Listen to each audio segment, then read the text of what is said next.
আকস্মিকভাবে বদলে গেল দেশের ক্রীড়া জগতের দৃশ্যপট। যারা এক দশকের বেশি সময় ক্রীড়াঙ্গন দাপিয়ে বেরিয়েছে তারা এখন অনেকটাই চাপে। টানা 1 মাসের আন্দোলনের পর সোমবার ক্ষমতা হস্তান্তর করে দেশ ছেড়েছে শেখ হাসিনা।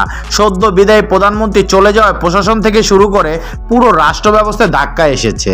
রাজনৈতিক পালাবদলের পর নানা ক্ষেত্রের মতো ক্রীড়াঙ্গনেও সরকার পতনের ঝাঁকি লেগেছে প্রকটভাবে। দেশের নানা ক্ষেত্রের মতো ক্রীড়াঙ্গনেও দলীয়করণের মধ্যেই ছিল। তাই ক্রীড়াঙ্গন ও পালাবদলের এই সময় অপেক্ষা করছে বড় রকমের সব চ্যালেঞ্জ।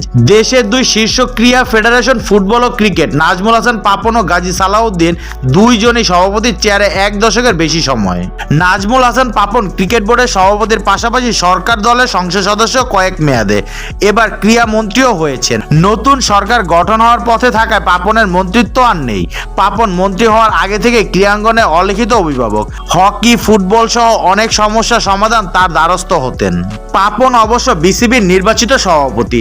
মেয়াদ পূরণের আগ পর্যন্ত তার শপথে থাকার বৈধতা রয়েছে। তবে বাংলাদেশের প্রেক্ষাপটে রাজনৈতিক পালাবদল হলে অনেক সময় স্বেচ্ছায় পদত্যাগ আবার পদত্যাগ করতেও বাধ্য হয়।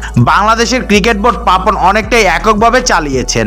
ক্রিকেটে অনেক সিনিয়র ও পরীক্ষিত সংগঠক থাকলেও পাপন আস্থাভাজনক হওয়ায় ইসমাইল হায়দার মল্লিক কর্তৃক মনে করছেন অনেকে।